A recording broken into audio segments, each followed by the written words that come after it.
আমি এখন রয়েছি ঢাকা 12 আসনের বিজিবি প্রেস স্টাফ কোয়ার্টার এর ভিতরে।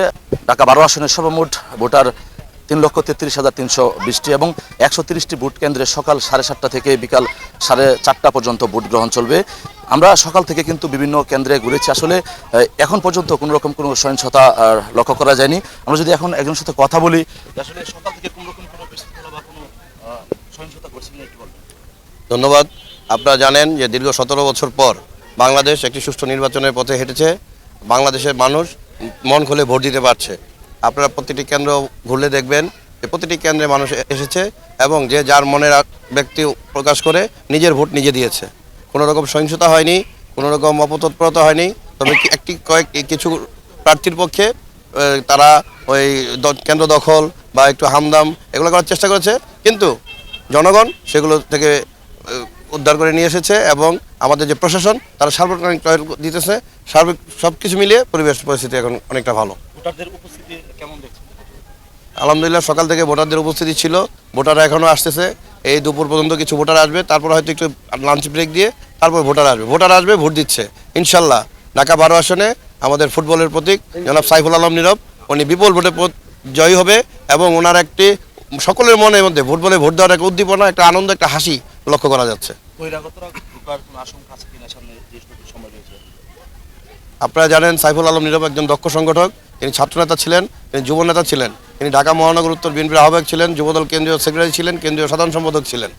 ওনার এলাকায় এসে কেউ হামদাম করবে, কেউ বড় কথা বলবে, ইনশাল্লাহ এটা এলাকাবাসী হতে দিবে না।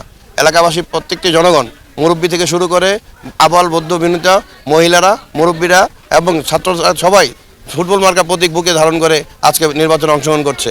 ইনশাল্লাহ কোনো অপতৎপরতা কেউ করার সৃষ্টি করলেও এটা জনগণই প্রতিহত করবে।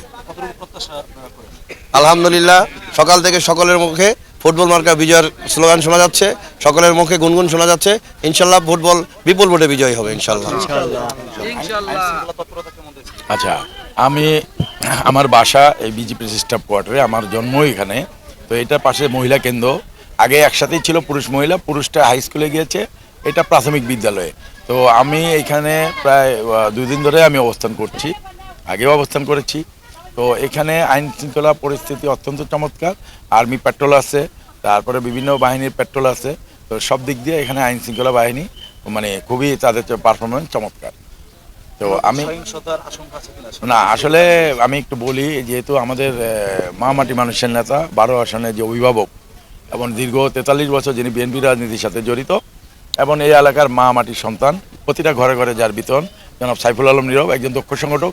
তার জন্মস্থান কিন্তু এই বিজি প্রেস কোয়ার্টার। এটা রাজনীতি একটা উর্বর ভূমি। ইনশাল্লাহ এখানে কোনো সহিংসতা কোনো আশঙ্কা নেই। আর কেউ যদি সহিংসতা করে সেখানে মনে হয় যে ঐক্যবদ্ধভাবে এটা প্রতিহত হবে আর কি। নারী এবং পুরুষ ভোটারের সংখ্যা উপস্থিতি? আমি সকাল থেকে নারী এখানেও গিয়েছি, যেহেতু আমি ভোটার বিজি প্রেস হাই স্কুলের, আমি ওইখানেও গিয়েছি। সব জায়গায় আমাদের দুনো মানে নারী উভয়ের সমান সমান সমান, বিশেষ করে নারীদের উপস্থিতি আমার মনে হচ্ছে যে বেশি। এ পর্যন্ত কোনো রকম কোনো সহিংসতার ঘটনা ঘটেনি এবং সকাল থেকে একটি বিষয় লক্ষ্য করেছি যে পুরুষের চেয়ে কিন্তু নারীর সংখ্যা কিন্তু ভোট কেন্দ্রে প্রত্যেকটা কেন্দ্রেই বেশি এবং বেলা বাড়ার সাথে সাথে কিন্তু এই যে ভোট কেন্দ্রগুলো রয়েছে সেগুলো কিন্তু আরও উপস্থিতি বাড়ছে এবং সামনে আরও যে উপস্থিতি বাড়বে বলে আশা করা যাচ্ছে। এই ছিল আমার কাছে বিজি প্রেস কোয়ার্টার স্টাফ কোয়ার্টারের ভিতর থেকে সর্বশেষ পরিস্থিতি। Shahriar Masum, Asian television, Dhaka.